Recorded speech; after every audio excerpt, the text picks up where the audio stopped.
सर्वधर्मस्थापकस्तं सर्वधर्मस्वरूपकः आचार्यानं महाचार्य रामकृष्णाय ते नमः। ओम गुरुब्रह्मा गुरुविष्णु गुरुदेव महेश्वर गुरुरेव परमं ब्रह्मो तस्मै श्री गुरवे नमः।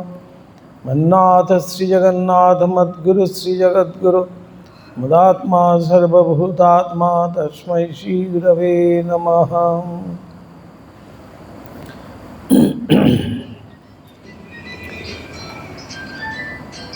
ठाकुर माँ स्वामी जी के प्रणाम जानिए এবং আজকে সেই জগন্নাথের দিন স্নান পূর্ণিমা জগন্নাথের চরণে আমাদের দণ্ডবত প্রণাম জানিয়ে আজকের এই এন্ডোমেন্ট লেকচার একটা স্মারক বক্তৃতার কথা বলা হয়েছিল। আজকে সেটি আয়োজন করা হয়েছে পূজ্যপাদ স্বামী গীতানন্দজি স্মারক বক্তৃতা। আজকের তো বিষয় আমরা সেইভাবে কিছুই রাখিনি, মহারাজের স্মৃতির আলোকে আমাদের অধ্যাত্ম জীবন কেমন হতে পারে সেটার উপরে একটু আমরা যদি অনুধ্যান করি।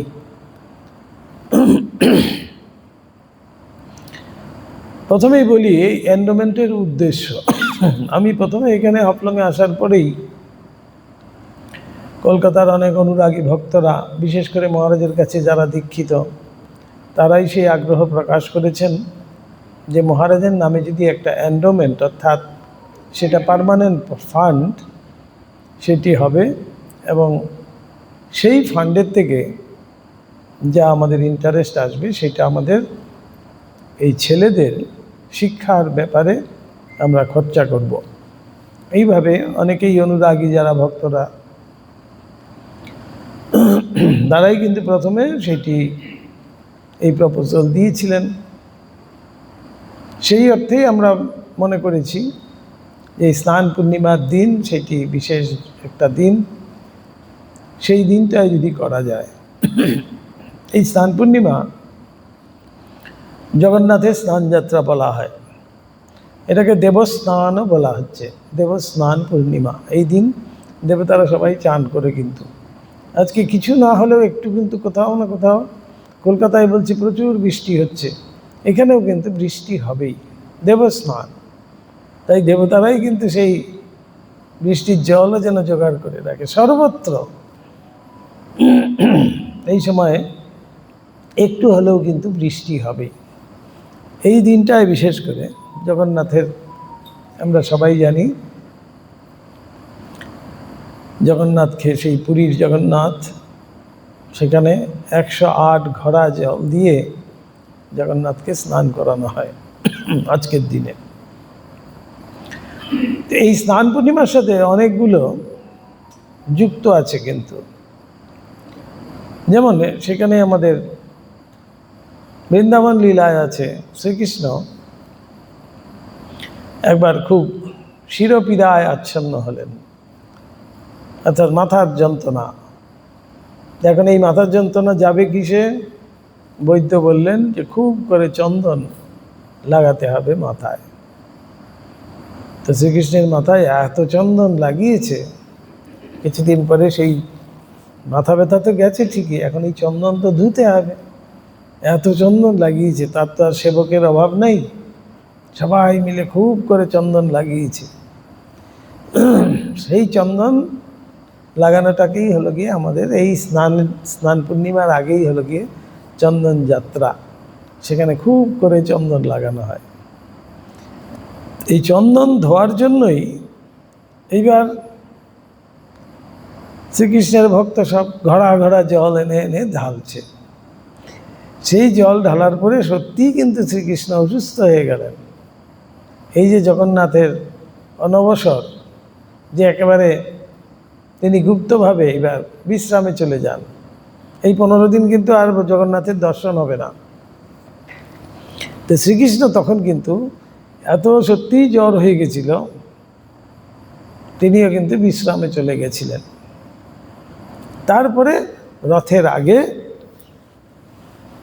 ঠিক 15 দিনের মাথায় আবার তিনি বেরোবেন, একবার যেন নতুন শরীর নিয়ে। এমনটি বলা হয়।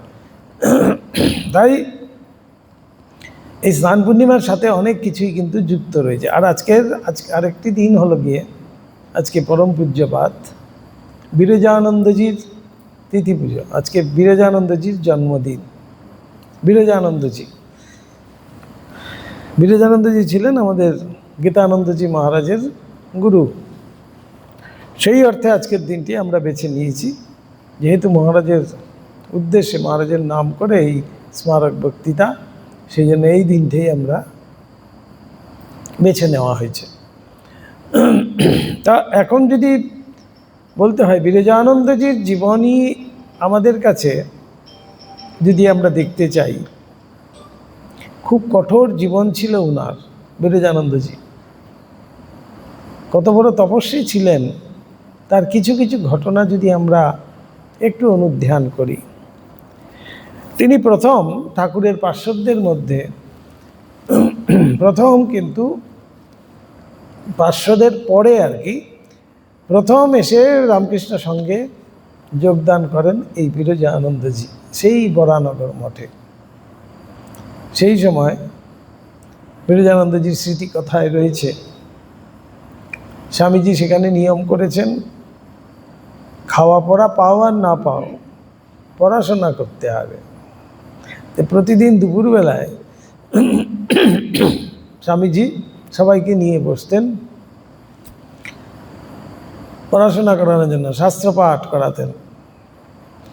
বিরজানন্দজি লিখছেন, স্মৃতি কথায় আছে, বিরজানন্দজি লিখছেন যে স্বামীজি চোখে চোখ রাখবো না বলে উনি একটু আড়াল করে বসতেন। একটা খুঁটি ছিল, একটা পোস্ট, একটা পিলার আর কি, তার ঠিক পিলারের আড়ালে এরকম আড়াল করে বিরজানন্দজি বসতেন। তখনকার নাম কালীকৃষ্ণ। উনি আড়াল করে বসেছেন কেন? স্বামীজির যাতে চোখে চোখে চোখ না হয়। কেন বলছেন? স্বামীজির চোখে চোখ রেখে ওই দেখার মতো যেন সাহস তখনও আমার হয়নি। তো উনি তখন ওইভাবে আড়াল করে বসে আছেন। স্বামীজি কিন্তু এখানে পড়াতে বসেছেন। বসানোর সাথে সাথেই বলছেন, আচ্ছা ওই সেই ছড়াটি কোথায় গেল, যে নতুন এসছে সেই ছড়াটি কোথায়? প্রথমেই তার খোঁজ করছে। যেমন অন্যান্য আরও ছিল মহারাজরা, তারা সবাই কালীকৃষ্ণ মহারাজকে ঠেলে দিচ্ছেন। তখন কালীকৃষ্ণ মহারাজকে বলছেন, এই তুই সামনে বস, সামনে বসলে একেবারে চোখে চোখে দেখতে পাবো, তাহলে ভালো পড়াশোনা হবে। এই বিরজানন্দজি স্মৃতি কথায় লিখছেন, বলছেন ওই স্বামীজির সঙ্গ করা আমার শুরু হলো। পরবর্তীকালে মায়ের কাছে তো মহারাজের দীক্ষা এবং স্বামীজির কাছে সন্ন্যাস। তো সেইভাবেই তার কিন্তু তপস্বীর জীবন শুরু হয়। তখনকার সময় সেই বরানগর মঠের কথা তিনি লিখছেন যে খাওয়া নাই, কিছু নেই, কাপড় পর্যন্ত নেই পরার। সে যা হোক তবুও বলছেন একবেলা হয়তো খেলাম, একটু সিদ্ধ ভাত হয়তো কোনো দিন জুটেছে, কিন্তু সেই কি আনন্দ আর কি সেই তপস্যার তেজ। সবাই যেন বৈরাগ্যের আগুনে জল করছে, সবাই সেই জপ ধ্যান তপস্যা দিতে লেগে আছে। এইসব খাওয়া পড়া আছে কি না আছে সেই সবের দিকে কারুর যেন নজরই নেই। বলছেন সেই যে বরানগর মঠ, সেইটি যেন একটি জ্বলন্ত বৈরাগ্যের ক্ষেত্র হয়ে উঠল। সেখান থেকেই যে ভাবি এই রামকৃষ্ণ সংঘ গড়ে উঠছে আস্তে আস্তে, সেটি যেন তিনি দেখতে পেলেন। বিরজানন্দজি স্মৃতি কথায় বলছেন। পরবর্তীকালে বিরজানন্দজিকে আমরা দেখি সামলাতালে তিনি নিজের হাতে পর্যন্ত কনস্ট্রাকশনের কাজ করেছে। আমরা এটা পূজ্যপাদ গীতানন্দজির মুখে শোনা, গীতানন্দজি বিরজানন্দজির থেকেই শুনেছেন আর কি। বলছেন একদিন একটা ওয়ালের কিছুটা অংশ আর কি উনি নিজের হাতে কর্নি ধরেছেন, কর্নি ধরে সিমেন্ট লাগিয়ে ওয়ালটাকে তৈরি করছেন। একটা বাউন্ডারি ওয়ালের মতো আছে ওইখানটায়, সেই ওয়ালটা এখনও আছে, কিন্তু আমরা গেছিলাম দেখেছি। সে ওয়ালটা তৈরি করছেন, ভাবছেন যে আচ্ছা এই সন্ধ্যা তো একটু বাকি আছে, দেখি একটু শেষ করে নিই, শেষ করি একবারে যাব, না হলে সে যে মশলা মাখা থাকে সেগুলোও খারাপ হবে বলে উনি তাড়াতাড়ি করে করছেন। আর যে মিস্ত্রি ছিল একজন সাথে ছিল, তাকেও বলছেন এই নে নে তাড়াতাড়ি হাত চালা তাড়াতাড়ি শেষ করে নে, সন্ধ্যা হয়ে যাচ্ছে। বলতে বলতেই দেখছেন একটা বাঘ ওদিক থেকে ওয়ালের উপর দিয়ে, ওই যে কনস্ট্রাকশন হচ্ছে যেই ওয়ালের উপর দিয়ে এরকম করে জাম করে বাঘটা ওদিকে পালিয়ে গেল। মহারাজ মিস্ত্রিটাকে বলছে একেবারে চুপ করে দাঁড়িয়ে থাক, নড়বি না চড়বিও না। মহারাজও দাঁড়িয়ে রইলেন, আর সেই মিস্ত্রিটাও দাঁড়িয়ে রইল। বলছেন এইরকম সব দিন গেছে। মহারাজ একা সামলাতালে আছেন, কিন্তু স্বামীজি নিয়ম করা যে মঠে ঘন্টা বাজবে, খাবার সময় ব্রহ্মার্পণম হবে, একটা সময় রাখতে হবে, নিজের হাতে ঘন্টাটা বাজাতেন, বাজিয়ে এসে আবার নিজেই খেতে বসতেন। একা, কেউ তো নাই সামলাতালে, নিজেই ঘন্টাটা বাজাতেন আবার নিজেই এসে খেতে বসতেন। এইরকম এইরকম বিভিন্ন দিক থেকে তার সেই তপস্যার জীবন আমরা দেখতে পাই। পরবর্তীকালে তিনি যখন আমাদের প্রেসিডেন্ট হয়েছেন, এটি মজার ঘটনা। আমাদের কোনো সাধুদের কিন্তু সেরকম দাড়ি তো দেখা যায় না, বিরজানন্দজির কিন্তু এক গাল দাড়ি। এই দাড়ি নিয়ে একটা ভারী সুন্দর গল্প আছে, এটাও আমার গীতানন্দজির মুখেই শোনা। তো উনি সবে প্রেসিডেন্ট হয়েছেন, বেলুর মঠে আছেন, প্রেসিডেন্ট হয়েছেন। রামমূরত বলে আমাদের মঠের যে ক্ষৌরকর্ম করে আর কি, যে চুল টুল কাটে, তাকে খবর দেওয়া হয়েছে রামমূরতকে। রামমূরত এসে বসে আছে, বসে ওই খুঁট টুরগুলো সব ধার দিচ্ছে, মহারাজ আজকে কামাবে আর কি।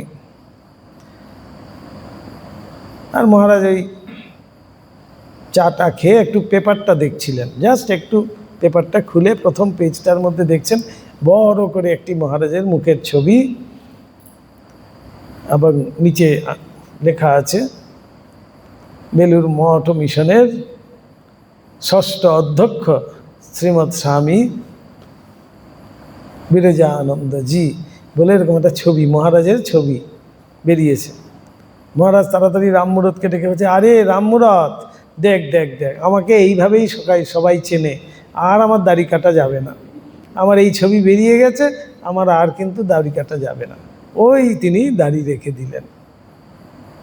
তার দাড়ি রাখার এই একটা বিশেষ খুব সুন্দর ছিল। আরেকটি হলো কি, বিরজানন্দজি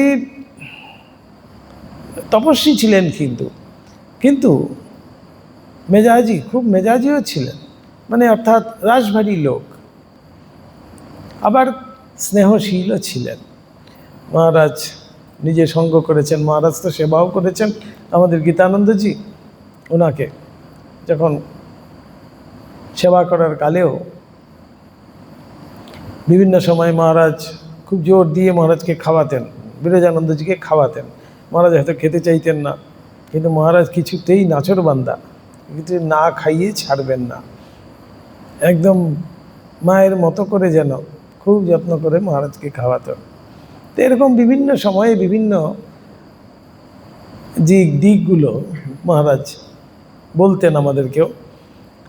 দীক্ষা, বিরজানন্দজির কাছে দীক্ষাও কিন্তু খুব একটা টাফ ছিল। কিন্তু কেউ যদি দীক্ষার্থী আসতো ওনার কাছে, উনি প্রথমেই বলতেন বেশ বেশ ঘোরাঘুরি করো, আসা যাওয়া করো, তারপরে দেখা যাবে। এই ঘুরছে হয়তো বছরের পর বছর ঘুরছে, মাস তো দূরের কথা, কোন দিন যে মহারাজ কৃপা করবেন কেউ জানে না, সেরকম আর কি। এমন ভাবটা এরকমই ছিল বিরজানন্দজি। তো গীতানন্দজি বলতেন ভারী সুন্দর, যে এমনি দেখলে হয়তো মনে হবে বিশাল রাশভারী, খুব মেজাজি, কিন্তু খুব স্নেহশীল ছিলেন। কথা বলতেন খুব আস্তে আস্তে, মায়ের কথা, স্বামীজির কথা সেইসব বলতেন। দীক্ষার কথা বলেছিলেন একবার, যে বিরজানন্দজি যখন দীক্ষা দিতে চাইছেন না, দীক্ষা দেওয়ার কথা যখন এলো, তা মায়ের কাছে খবর গেল যে কালীকৃষ্ণ তো দীক্ষা দিতে চাইছে না, কি করা। মা বললেন আচ্ছা ঠিক আছে, আমার কাছে পাঠাও। তো উদ্বোধন বাড়িতে বিরজানন্দজি গেছেন। মা তখন বলছেন, তুমি যদি দীক্ষা না দাও, তোমরা যদি দীক্ষা না দাও, পরবর্তীকালে কে দেবে? তোমরা তো দীক্ষা দিতে হবে। তো বিরজানন্দজি খুব একটা অভিযোগের সুরে তিনি বলছেন, না মা, বড় আফসোস থেকে গেল জীবনে, ঠাকুরকে দেখতে পেলাম না। ঠাকুর যখন শরীরে ছিলেন আমিও তো ছিলাম, কিন্তু আমি তখন ছোট ছিলাম ঠিকই, কিন্তু একবার হলেও তো ঠাকুরকে আমার দেখতে পেতাম। ঠাকুর তাহলে কি কৃপা করেনি? ঠাকুরকে দেখতে পেলাম না, আমি আবার কি এসব দীক্ষা টিক্ষা দেব? ওসব আমি আর হবে না। খুব আফসোস শোনার যে আমি ছিলাম অথচ ঠাকুরকে দেখতে পাইনি। এটি বিরজানন্দজির একটা যেন দুঃখের মধ্যে ছিল একটা কিছু। মা তখন সাথে সাথে বলছেন, সে কি বাবা, তুমি তো ঠাকুরকে দেখেছো। যেই বলেছেন, বিরজানন্দজি মায়ের দিকে তাকিয়েই একেবারে সাষ্টাঙ্গে প্রণাম করে বলছেন, হ্যাঁ মা, হ্যাঁ মা, আপনি যা বলবেন তাই। এখানে দুটো ব্যাখ্যা হয় মহারাজের মুখে আমাদের শোনা, গীতানন্দজির মুখে। যেন একটি হলো ব্যাখ্যা, মা এখানে মিন করছেন, মা এখানে বুঝিয়ে দিচ্ছেন যে আমাকে দেখা ঠাকুরকে দেখা একই। আর আরেকটি ব্যাখ্যা হলো, বিরজানন্দজি যেই মুহূর্তে মায়ের দিকে তাকিয়েছেন তিনি সেখানে ঠাকুরকেই দেখেছেন। সেই জন্যই সাথে সাথে তিনি সাষ্টাঙ্গ প্রণাম করে মাকে বললেন, হ্যাঁ মা, আপনি যা বলবেন তাই হবে। তারপরেই মা কিন্তু সেই মন্ত্রগুলো শিখিয়ে দিলেন, কিভাবে দীক্ষা দিতে হবে সেটা শিখিয়ে দিলেন, সমস্ত কিছু বুঝিয়ে সুঝিয়ে বলে দিলেন যে এইভাবে দীক্ষা শুরু হলো। আমাদের কিন্তু এই বিরজানন্দজির থেকেই কিন্তু এই দীক্ষার প্রচলনটা ঠিক যেন হলো। আগেকার যে দীক্ষা হচ্ছিল ঠিকই সেইভাবে যেন মানে কে কীরকম দেবে, এক একজন এক এক রকম করে হয়তো দিচ্ছিল, মা কিন্তু যেন সেটাকে সম্পূর্ণটাকে চ্যানেলাইজ করলেন খুব সুন্দর করে এই বিরজানন্দজির মধ্যে দিয়ে। এটা আমরা পূজনীয় গীতানন্দজির মুখ থেকে আমার শোনা। এইভাবেই মা যেন সেই ভাবী সঙ্ঘে কীভাবে সঙ্ঘ পরিচালনা হবে, সঙ্ঘ জননী রূপে তিনি যেন সেটি ঠিক করে দিলেন। তো এইভাবে আমরা যখন দেখি সেই অধ্যাত্ম জীবনের সাথে এই যে জীবনগুলো আমরা অনুধ্যান করছি, চিন্তা করছি, স্মরণ করছি, এর দ্বারা আমাদের কি হতে পারে, আমরা কেনই বা করব? এই যে মহাপুরুষের জীবনী আমরা অনেক সময় পাঠ করি, এই মহাপুরুষের জীবনী পাঠ করে কি আমাদের কি হবে? তারা এরকম এরকম তপস্যা করেছিলেন, এই করেছিলেন, সেই করেছিলেন, এটা জেনে তো আমাদের কি আছে? তারা কি করেছিলেন সেটা তো আমাদের জেনে কাজ নেই। জেনে কাজ নেই কেন? তারা যেমনটি করেছেন আমরা কিন্তু তেমনটি করতে পারি না। বলাই হয় মহাপুরুষরা যা বলেন তা করতে হবে, যা করেন সেটা কিন্তু করা যাবে না। এই মহাপুরুষদের অনুকরণ করতে নেই, অনুসরণ করতে হয়। তাই অনুকরণ আর এই অনুসরণের মধ্যে তফাৎ রয়েছে। আমরা সাধারণত কিন্তু অনুকরণ করতে চাই। হ্যাঁ, তিনি এইভাবে জপ করেছেন, এইভাবে ধ্যান করেছেন, এইভাবে তপস্যা করেছেন, আমিও তাহলে করব। সেটা নয়, কিন্তু তিনি কি বলেছেন সেটা কিন্তু আমাদের শুনতে হবে। যেমন ঠাকুরের জীবন যখন আমরা অনুধ্যান করি বা পড়ি, ঠাকুর যেমন করে সাধন করেছেন সেরকম কি কোনো মানুষের পক্ষে সম্ভব যেমন সাধন করা? তা তো কোনো দিনে সম্ভব না। মা যেভাবে তপস্যা করেছেন, যেভাবে সাধন করেছেন, যেভাবে কষ্ট স্বীকার করে চালিয়ে গেছেন নিজেকে, সেটা কি কখনো সম্ভব কারুর দ্বারা, কোনো মানুষের দ্বারা? ওই দেবী বলেই কিন্তু তিনি সেটি সম্ভব হয়েছিল, তিনি পেরেছিলেন। স্বামীজি যেভাবে এই পরিব্রাজক রূপে সমস্ত ভারতবর্ষকে দেখেছিলেন, চিনেছিলেন, কি কঠোর তপস্যা করেছিলেন। এই যে বিরজানন্দজির কথাই বলছি, বরানগরের জীবনের থেকে তার শুরু। বলছেন যে সেই কঠোর জীবনের মধ্যে দিয়ে তাদের শুরু যেন। এই কঠোরতা করতে করতে শরীর ভেঙে গেছে, কত মহারাজদের এইভাবে আছে। কিন্তু সেই রকম আমরা যদি সেইটা করতে চাই, আমাদের দ্বারা কিন্তু সম্ভব নয়। তাই ঠাকুর ভারী সুন্দর এই কথামৃতে বলছেন, কলিতে অন্নগত প্রাণ। অন্নগত প্রাণ মানেই হলো গিয়ে আমাদের ধৈর্য খুব কম এবং আমাদের আয়ুও কিন্তু খুব অল্প কলিতে। তো সেই অল্প সময়ের মধ্যে এই অল্প ধৈর্য সহকারে যা কিছু করা যায় সেটি করতে হবে। তাই ঠাকুর খুব সুন্দর আমাদের বলেছেন, কলিতে একমাত্র নাম সার, নাম করতে হবে। এই নাম করতে করতেই আমরা যেন সেই শুদ্ধতা পবিত্রতা আমাদের মধ্যে আসবে, সেই তপস্যা আমাদের দ্বারা সম্ভব হবে। তাই এখানেই বলা হচ্ছে যে মহাপুরুষরা যা বলেন সেইটি আমাদের করতে হবে।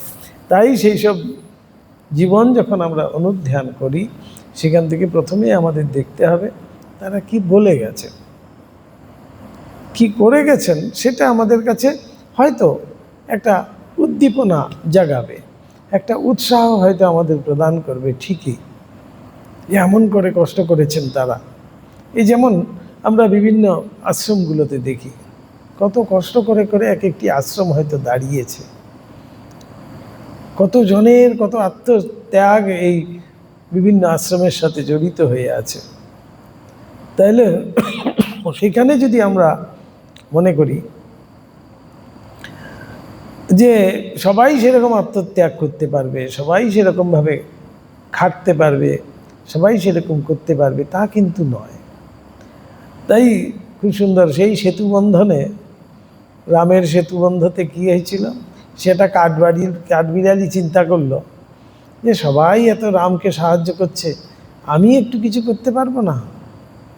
আমি ক্ষুদ্র হতে পারি, কিন্তু আমারও তো ইচ্ছা আছে, আমিও তো রামকে ভক্তি করি, তো রামের কাজে আমিও একটু যদি হাত বাটাতে পারি, আমিও যদি একটু সাহায্য করতে পারি।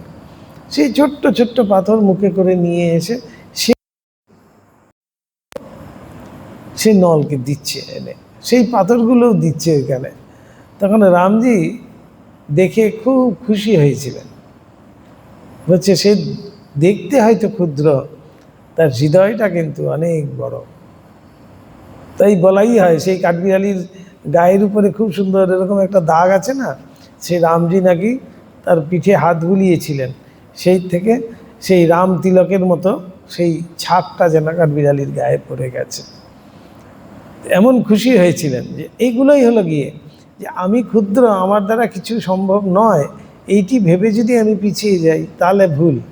তো এইটি কিন্তু আমাদের মহাপুরুষরা এইভাবেই কিন্তু পথ দেখান, যে যার যেরকমটি আছে তেমনটি করেই কিন্তু আমরা সেই সাহায্যের হাত বাড়িয়ে দিতে পারি। এই মহাযজ্ঞে অর্থাৎ ঠাকুরের এই ভাব প্রচার কার্যে, এটাকে মহাযজ্ঞ বলা হচ্ছে, এই ভাব প্রচার কার্যে আমরা কিন্তু যেভাবেই হোক আমরা সেইভাবেই কিন্তু একটু হলেও আমাদের যেন সাহায্যের হাত বাড়িয়ে দিতে পারি। এইটি কিন্তু আমাদের শিক্ষা সেই মহাপুরুষদের জীবন থেকে। তাই এখানে গীতানন্দজিকে একদিন আমরা ভারী সুন্দর, আমি বলেছিলাম যে মহারাজ আপনি তো কোনোদিনও কিছু চাইছেন না, আমাদের থেকে এক গ্লাস জলও তো চান না।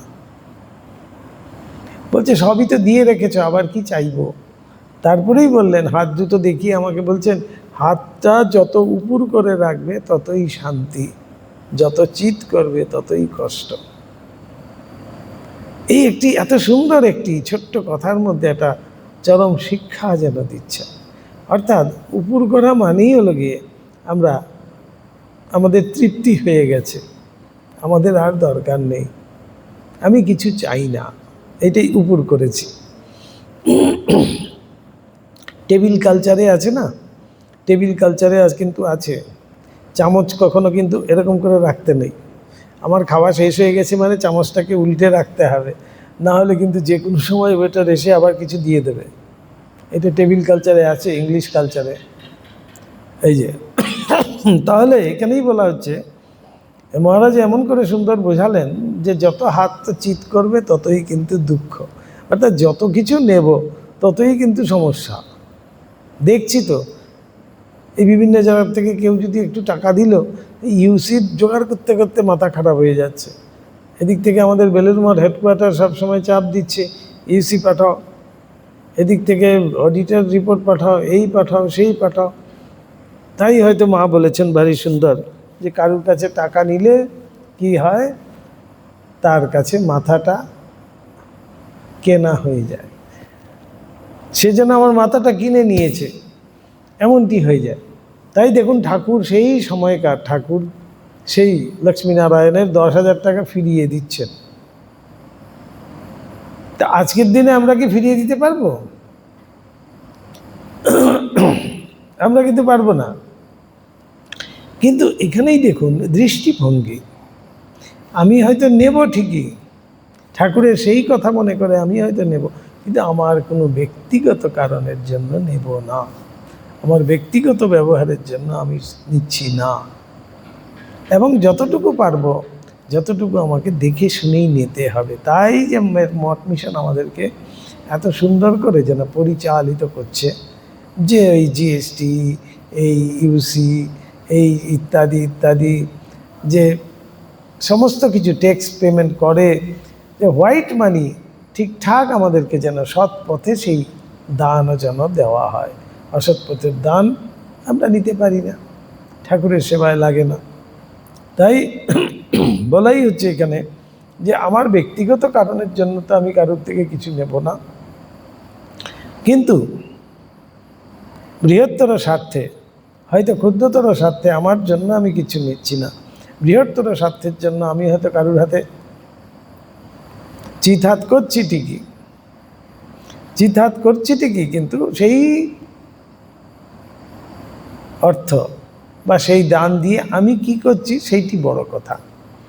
আমি আমার ব্যক্তিগত কোনো ব্যবহারে লাগাচ্ছি নাকি বৃহত্তর স্বার্থে সেটি লাগাচ্ছি। বহুজন সুখায় বহুজন হিতায়, স্বামীজি বারবার সেই কথাই বলছেন। নিঃস্বার্থপরতাই হলো গিয়ে আধ্যাত্মিকতা, সোজা কথায়। তা আমি কতখানি নিঃস্বার্থপর হতে পেরেছি সেইটা কিন্তু আমাদের সবচেয়ে বড় পরিমাপ বলা হয়। আমার এই আধ্যাত্মিকতার পরিমাপ কি হবে, আমি কতটা নিঃস্বার্থপর হতে পেরেছি। যত নিঃস্বার্থপর হতে পারবো ততই কিন্তু আমি আমার আধ্যাত্মিক জীবন যেন আরও উজ্জ্বল হলো, আমি যেন ভগবানের আরও কাছাকাছি হয়ে গেলাম। এইভাবেই আমরা এইসব মহান জীবন থেকে এইসব ছোট্ট ছোট্ট করেই কিন্তু সেই সব শিক্ষা আমাদের নিতে হবে। তাই জন্যই এইসব স্মারক বক্তৃতার আয়োজন, তাদের অনুধ্যান, তাদের স্মরণ মনন। তা আজকের এই দিনে, এই শুভ দিনে, জগন্নাথের স্নান যাত্রার দিনে আমরা এই ছোট্ট করে হলেও এই স্মারক বক্তৃতার আজকে আয়োজন করেছি। যারা অনুরাগী ভক্তরা এই মহারাজের জন্য এই যে এন্ডোমেন্ট ফান্ড হয়েছে, সেখানে সবাই যারা দিয়েছেন তাদেরকে অনেক অনেক আমাদের কৃতজ্ঞতা জ্ঞাপন করি এই আশ্রমের পক্ষ থেকে, এবং ভক্তদের কাছেও আমাদের সেই কৃতজ্ঞতা জানাই। কেননা ভালো কাজের জন্য কেউ যদি একটি টাকাও প্রদান করে, একটি পয়সাও যদি কেউ দেয়, সেটি কিন্তু মহৎ দান হয়ে থাকে। কেন, ওই জন্যই বলছিলাম এক্ষুনি, ক্ষুদ্রতর স্বার্থের চেয়ে বৃহত্তর স্বার্থই হলো গিয়ে বড়। তা আমি বহুজন সুখায় বহুজন হিতায় কিছু যদি একটু হলেও করতে পারি, তখনই কিন্তু নিজেকে একটু ধন্য মনে করব, যেন সেইভাবে সেই কাঠবিড়ালির মতো সেই মহাযজ্ঞে আমিও যেন একটু জায়গা নিতে পারলাম। তাই সবাইকে ধন্যবাদ, সবাইকে অনেক কৃতজ্ঞতা জানাই। ঠাকুর মা স্বামীজি শ্রী শ্রী জগন্নাথের অশেষ কৃপা সবার উপর বর্ষিত হোক, এই প্রার্থনা করি। ওম নিরঞ্জনম নিত্যম অনন্তরূপম ভক্তানুকম্পাধৃত বিগ্রহং বৈ ঈশাবতারং পরমেশমিড্যম তম রামকৃষ্ণম শিরসা নমামহ। ওম শান্তি শান্তি শান্তি। হরি ওম তৎসৎ। শ্রীরামকৃষ্ণার্পণমস্তু।